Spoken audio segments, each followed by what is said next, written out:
आज की वीडियो में हम हमारे देश से जुड़े 3 महत्वपूर्ण टॉपिक्स पे चर्चा करेंगे।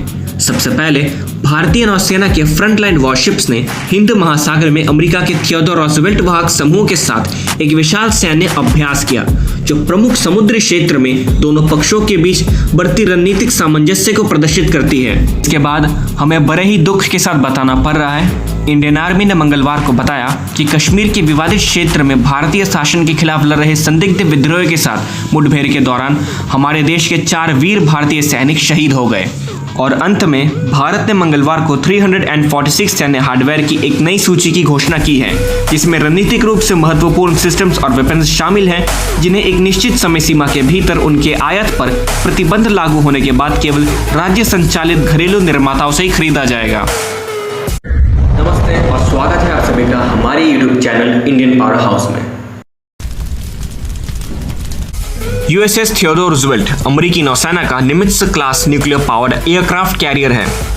कैरियर बैटल ग्रुप या कैरियर स्ट्राइक ग्रुप एक विशाल नौसैनिक बेड़ा है, जिसमें एक एयरक्राफ्ट कैरियर के साथ बड़ी संख्या में डिस्ट्रॉयर, फ्रिगेट और अन्य जहाज शामिल होते हैं।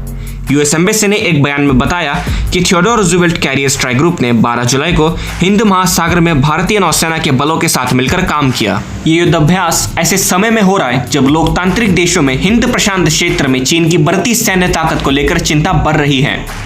भारतीय नौसेना की तैनाती में guided missile destroyer INS Visakhapatnam और पुनःपूर्ति जहाज INS आदित्य शामिल थे। एम्बेसी ने बताया, ये संयुक्त समुद्री गतिविधि तो प्रमुख रक्षा साझेदारों के बीच अंतर संचालन को बढ़ावा देती है और एक स्वतंत्र और खुले हिंद प्रशांत को बनाए रखने के लिए उनकी शेयर्ड कमिटमेंट को रेखांकित करती है।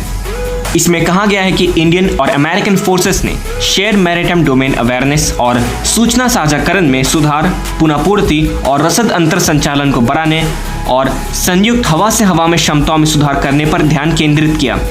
ये भी बताया जा रहा है, इसमें भाग लेने वाली यूनिट्स में निमित्ज क्लास का aircraft carrier USS Theodore Roosevelt carrier air wing 11 और अलेकबर्ग कैटेगरी का guided missile destroyer USS Daniel Inouye शामिल थे। भारतीय नौसेना नियमित रूप से अमेरिकी नौसेना यूनिट्स के साथ दक्षिण पश्चिम एशिया और कोस्टल अफ्रीका सहित प्रशांत क्षेत्र में मल्टीलैटरल एक्सरसाइज में भाग लेती है। जम्मू कश्मीर के डोडा जिले में सोमवार को आतंकवादियों के साथ मुठभेड़ में एक अधिकारी सहित 4 भारतीय सैनिक शहीद हो गए, जिससे जम्मू क्षेत्र में पिछले 32 महीनों में शहीद होने वाले सैन्य कर्मियों की कुल संख्या 48 हो गई है। अधिकारियों के अनुसार मुठभेड़ तब शुरू हो गई जब आतंकवादियों की मौजूदगी की विशेष सूचना के आधार पर डोडा के देसा इलाके में भारतीय सेना और जम्मू कश्मीर पुलिस ने संयुक्त अभियान शुरू किया। रिसेंटली आतंकवादियों द्वारा हुए हमलों की समय सीमा कुछ इस प्रकार है। 16 जुलाई 2024 डोडा में कार्रवाई में सेना के 4 जवान शहीद हुए। 8 जुलाई 2024 काठुआ जिले में सैन्य काफिले पर आतंकवादियों के हमले में 5 सैन्यकर्मी शहीद हो गए और अन्य 5 घायल हो गए। 9 जून 2024 रियासी में आतंकवादियों द्वारा हमला किए जाने पर तीर्थ यात्रियों से भरी एक बस के खाई में गिर जाने से 9 लोगों की मौत हो गई और अन्य 33 घायल हो गए। 4 मई 2024 पूंछ जिले में भारतीय वायुसेना के एक वाहन सहित 2 वाहनों पर भारी आतंकवादी गोलाबारी में भारतीय वायुसेना का 1 जवान शहीद हो गया और अन्य 5 घायल हो गए। साल 2023 21 दिसंबर कार्रवाई में 4 सैनिक मारे गए। साल 2023 22 नवंबर 2 कप्तान सहित 5 सैनिक शहीद। साल 2023 अप्रैल से मई के बीच दोहरे हमलों में 10 जवान शहीद। साल 2022 13 मई कतरा में तीर्थ यात्रियों की बस पर हमला होने से 4 लोगों की मौत हो गई।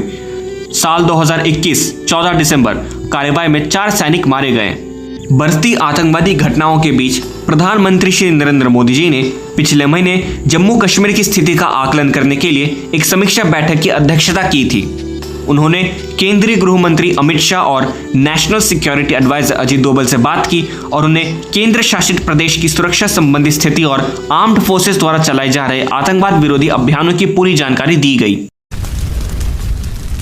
रक्षा मंत्रालय ने कहा कि घरेलू रक्षा उद्योगों को बढ़ावा देने के प्रयासों के तहत पिछले 3 वर्षों में 12,300 से अधिक वस्तुओं का स्वदेशीकरण किया जा चुका है। मंत्रालय के मुताबिक 346 वस्तुओं वाली 5th पॉजिटिव इंडिजिनाइजेशन लिस्ट को डिफेंस पब्लिक सेक्टर अंडरटेकिंग्स द्वारा किया जाएगा।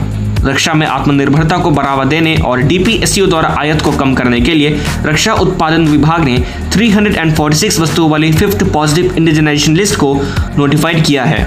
में रणनीतिक रूप से महत्वपूर्ण लाइन रिप्लेसमेंट यूनिट्स, सिस्टम, सब सिस्टम, असेंबलीज, सब असेंबलीज, स्पेयर्स और कंपोनेंट्स तथा रॉ मटेरियल शामिल है, जिसका आयत प्रतिस्थापन मूल्य 1048 करोड़ रुपीस है। इन वस्तुओं की खरीद भारतीय उद्योग से सूची में दर्शाई गई स्वदेशीकरण की समय सीमा के बाद ही की जाएगी। मंत्रालय ने कहा कि डीपीएसयू उद्योग को शामिल करते हुए आंतरिक विकास सहित विभिन्न तरीकों से 5वीं जनहित याचिका में उल्लेखित वस्तुओं का स्वदेशीकरण करेंगे। मंत्रालय के एक बयान में बताया गया, इससे अर्थव्यवस्था में वृद्धि को गति मिलेगी, रक्षा में निवेश बढ़ेगा और आयात पर निर्भरता कम होगी। इसके अलावा ये एकेडमिक और रिसर्च इंस्टीट्यूशंस की भागीदारी के कारण घरेलू रक्षा उद्योग की डिजाइन क्षमताओं को बढ़ाएगा। And that concludes today's video.